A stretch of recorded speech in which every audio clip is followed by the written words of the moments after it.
Hi friends, ஒரு முக்கியமான current affairs பார்க்க போறோம். என்னன்னா, நேத்து நமக்கு வந்து பாத்தீங்கன்னா நிதி ஆயோக்குடைய 11வது ஆட்சிக்குழு கவர்னிங் கவுன்சில் கூட்டம் வந்து நடைபெற்றுச்சு.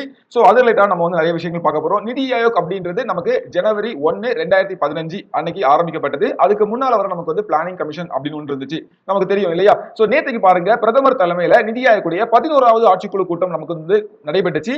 இதுல அனைத்து 28 மாநிலங்களும் 5 யூனியன் பிரதேசங்களும் பங்கேற்றன. நிதி ஆயோக் உருவாக்கப்பட்டதிலிருந்து அனைத்து மாநில முதலமைச்சர்களும் ஒரே நேரத்தில் பங்கேற்கப்பட்ட முதல் கூட்டத்தொடர் இதுவா வந்து பார்க்கப்படுறது. ஓகேங்களா? ரொம்ப முக்கியமானது. கூட்டத்தொடருடைய கருப்பொருள் என்னன்னு பாத்தீங்கன்னா, inclusive human development for Viksit Bharat at 2047. 2047க்குள் வளர்ந்த இந்தியாவை உருவாக்க அனைவரையும் உள்ளடக்கிய மனிதவள மேம்பாடு. கண்டிப்பா நோட் பண்ணிக்கோங்க, முக்கியமானது. இதோட முக்கிய அம்சங்கள் பாருங்க. ஃபர்ஸ்ட் வந்து பெண்கள் முன்னேற்றம் பத்தி பேசியிருக்காங்க. லக்பதி தீதிஸ், அதாவது தொழில் முனைவரா மாற்றுறது. சோ 3 கோடியில இருந்து 6 கோடியா வந்து உயர்த்தணும் அப்படின்னு பேசியிருக்காங்க. பெண்களுக்கு பாதுகாப்பான சூழலை வந்து உருவாக்கணும் அப்படின்னு பேசியிருக்காங்க. நாரி சக்தி மேல கவனம் செலுத்தணும், அதையும் பற்றி பேசியிருக்காங்க.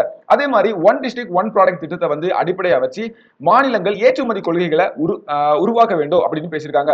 அதே மாதிரி இந்தியாவுடைய வளர்ந்து வரும் பாதுகாப்பு உற்பத்தி துறையை பயன்படுத்திக் கொள்ள மாநிலங்கள் கொள்கைகளை வகுக்க வேண்டும் சொல்லியிருக்காங்க. தொழில்நுட்ப வளர்ச்சியில பார்க்கும்போது டேட்டா சென்டர்ஸ், ஏஐ இந்த துறைகளில் வந்து முதலீடுகளை ஈர்க்க வேணும், அதை பற்றி பேசியிருக்காங்க.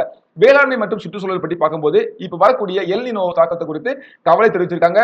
நீர் சேமிப்பு வந்து கடுமையாக இருக்கணும்னு சொல்லியிருக்காங்க. அதே மாதிரி இயற்கை விவசாயம், உயிரியல் விவசாயத்தை வந்து நம்ம ஊக்குவிக்கணும் அப்படின்னு சொல்லியிருக்காங்க. அதே மாதிரி வேளாண்மையில் முன்னேற்றம் பெறதுக்கு 100 ஆர்வமிக்க மாவட்டங்களை அடையாளம் காணதுக்கும் பரிந்துரைக்கப்பட்டிருக்கு. அதே மாதிரி மாவட்ட அளவிலான ஜிடிபியை வந்து தயாரிக்க சொல்லிருக்காங்க மாநிலங்களுக்கு. இதன் மூலம் எந்த இடத்துல லோக்கல்ல உள்ளூர் பொருளாதார சவால்களை நம்ம வந்து துல்லியமா கண்டறிய முடியும் அப்படின்னு சொல்லிருக்காங்க. அதே மாதிரி வெளிநாட்டு நேரடி முதலீடு எஃப்டிஐ, ஃபாரின் டைரக்ட் இன்வெஸ்ட்மெண்ட், அதை ஈர்க்கிறதுக்கு முதலீட்டாளர்களின் குறைகளை விரைவாக தீர்க்க மாநிலங்கள் நடவடிக்கை சொல்லிருக்காங்க. சோ இதான் நேற்று நடந்த விஷயம். இப்போ நிதி ஆயோக் பற்றி பார்க்கலாம். நிதி ஆயோக் வந்து பாத்தீங்கன்னா நமக்கு வந்து ஜனவரி 1, 2015 உருவாக்கப்பட்டது. திட்டக்குழுவை மாற்றிட்டு வந்துச்சு.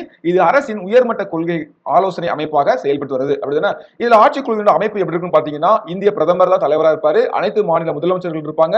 சட்டமன்றம் கொண்ட யூனியன் பிரதேச முதலமைச்சர்கள் இருப்பாங்க. பிற யூனியன் பிரதேசங்களிலிருந்து துணைநிலை ஆளுநர்கள் வருவாங்க.